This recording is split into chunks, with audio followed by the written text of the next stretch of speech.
Hello everyone, welcome to the PowerPlay channel.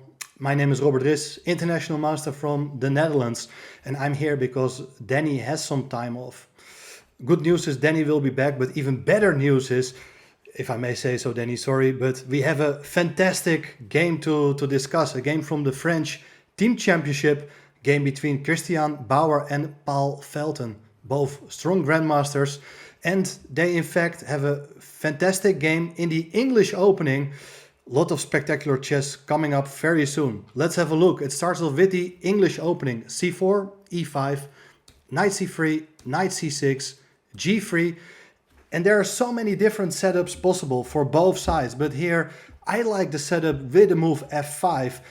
It's a sort of Sicilian with reversed colors. And we have a so-called Grand Prix attack. And Black's plan is pretty clear. He is going to play knight f6 and bishop b4, castle king side. And who knows, if White is going to castle on the same side of the board, he can expect a very dangerous attack to face. So that's a sort of line I'm recommending in my DVD, a complete black repertoire against first moves 1 c4 and 1 knight f3. Here in the English opening you get very aggressive play. And the reason I picked this game is because it features a very important line which I'm covering on my DVD as well. After the move knight f3, Black goes knight f6. And here White always has the choice to play bishop g2 and fianchetto the bishop. But here in this particular setup, dealing with the pawns on e5 and f5, White actually often would like to play the move d4, try to open the center and make use of the created pawn weaknesses in the center. But Black is about to close it with the move e4. Tickle the knight on f3, and the knight needs to go to an inferior square. And well, in the DVD a lot of moves have been covered, but the main move by far is knight h4, putting pressure against the pawn on f5. And here the main move is d5, which was played by Paul Felten, protecting the pawn on f5. But in my DVD I mainly focus here on the move bishop b4, which is a pawn sacrifice for the moment. But the point is that after knight takes f5, you're playing the move d5 with tempo, hitting the knight on f5. And this offers a very interesting play. Definitely you should have a look at it. But since this line with d5 immediately is not covered on the DVD, I thought this is a very interesting moment to share it with you. After d5, White played the move bishop g5, developing the bishop. Makes a lot of sense, and now Black gets his own bishop out as well. But the reason I'm not recommending this particular setup for Black, based on the move d5 immediately, is because I think that after e3, White is stabilizing the situation in the center. He has plans not to fianchetto the bishop, but to drop back with the knight from h4 to g2, so it can go to f4, and very soon the pressure against the pawn on d5 will increase, and it's a little bit unpleasant in my opinion. But let's have a look what happened, because we have a critical moment. Christian Bauer, strong French grandmaster, took on d5, and I'm pretty sure that he thought that after recapturing with the queen, he can double the pawns on the f-file, trading off the bishop for the knight, and this pawn structure looks very ugly, as very soon White is once again stabilizing the situation in the center and planning to get his own queen out, for instance to h5. Who knows, maybe the bishop comes to h3, and then it will be very difficult to hang on to the pawn on f5. That's what probably White had expected, but look what's happening here on move 8. Black is sacrificing his queen by taking back with the knight on d5. Remarkable idea. Bishop takes d8 is the principled move, but then there is knight takes c3, capturing the knight. And of course, if you would recapture, there is bishop takes c3, queen d2, bishop takes, king takes, and after recapturing on d8, Black is a very healthy pawn up still. So that's not really an option. That means, since the queen is on the threat, White has to move the queen. But where should the queen go to? Well, if you play queen d2, attacking the knight. There is knight e5 and the bishop is defended, so you'll regain the queen anyway. There are other possibilities, of course, but well, queen b3 makes a lot of sense. But now the key move for black is a remarkable one.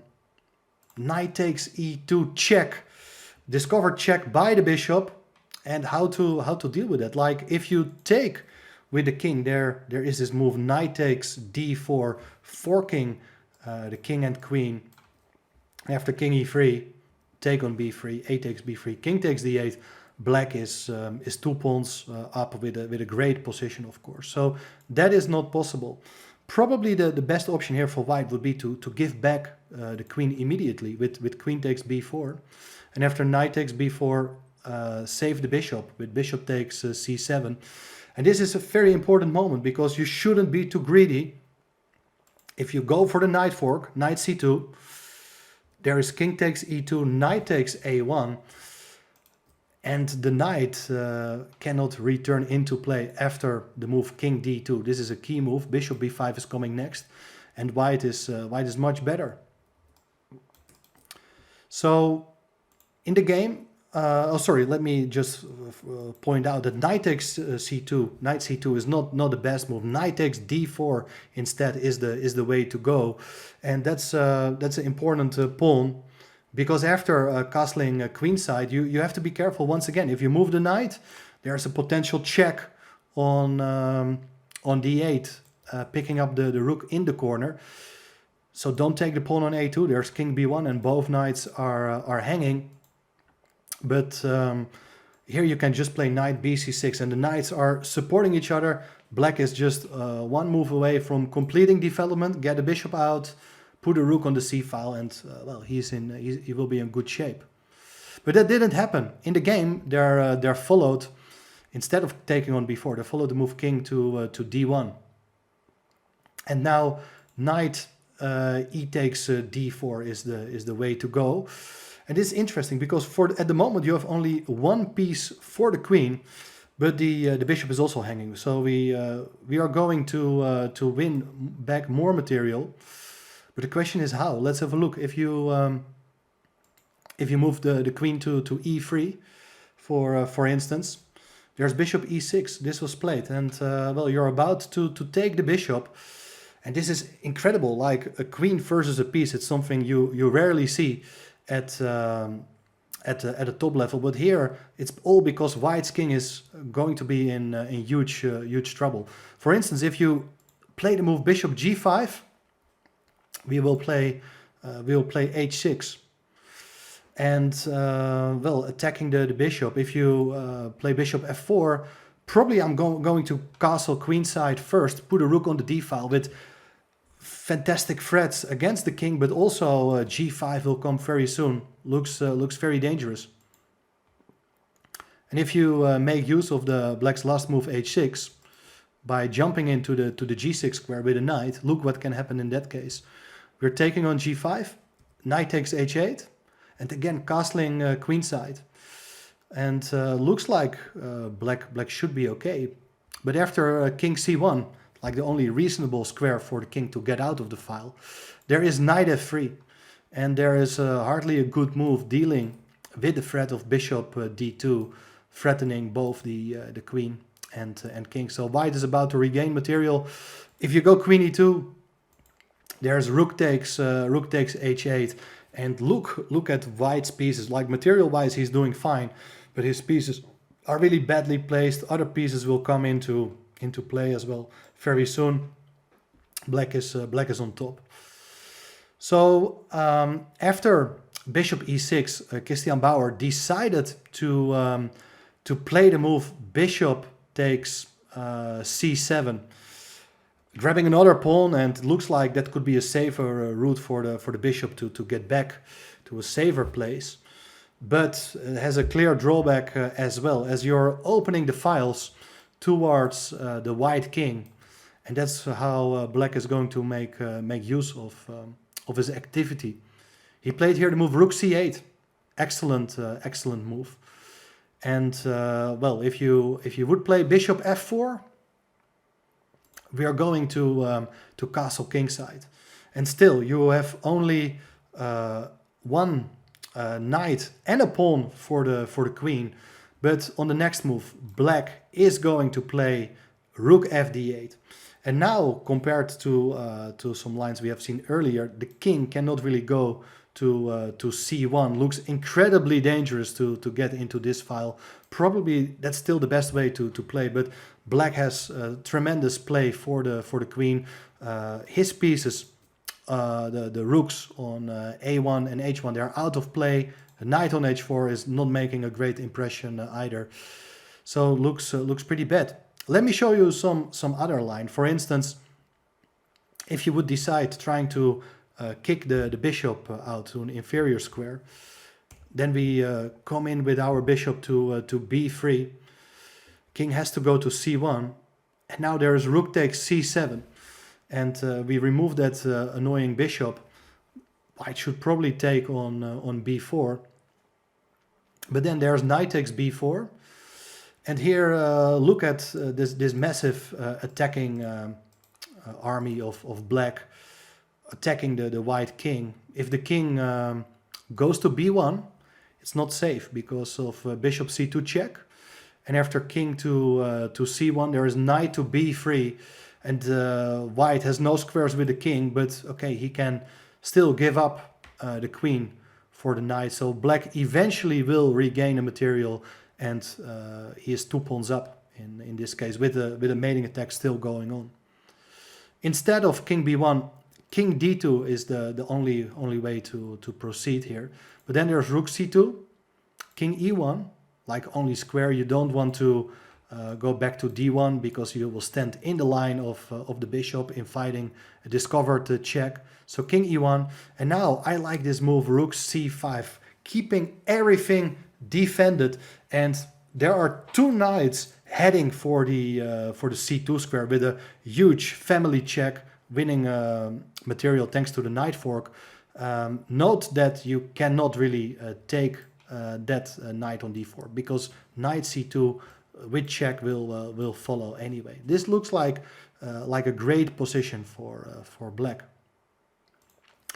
So let's get back to the game. After rook c8, Bauer thought this is the moment to give back some material, and he did so by playing the move rook to c1.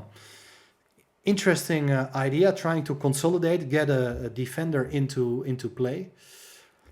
And also after rook takes c7, his idea was here to play the move bishop to c4. That's the point of putting the rook on c1. In fact, makes a lot of sense, but it turns out to be the decisive mistake already on move 15.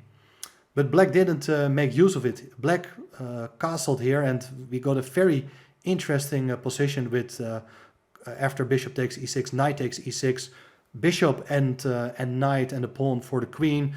Still, there's quite some activity. Black went on to win this game, but things are not as clear as if black had opted for the move rook to d7.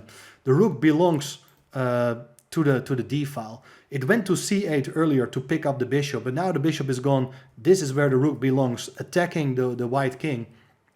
After bishop takes e6, you're going to take back with the knight on e6, and it looks as if this cannot be dangerous, but the problem is that the king doesn't have a good square to go to. If you go king e2, we will play here the move rook to d3, and that's a fantastic move as the queen is just trapped in the middle of the board. Difficult to say what white should do. You can take on d3, and black is about to recapture. When he has a bishop and a knight against the rook, black is definitely better in that case. If you go knight takes f5 before capturing the queen, I like knight cd4 check. If king f1, we go rook takes e3, knight takes e3, and now castle kingside. And as I said, it's 2 minor pieces against the rook, but black's minor pieces are way stronger. The rooks are not connected, and in fact, here for instance, the bishop will come to c5, lining up together with the rook against the pawn on f2. lot of practical play here for black.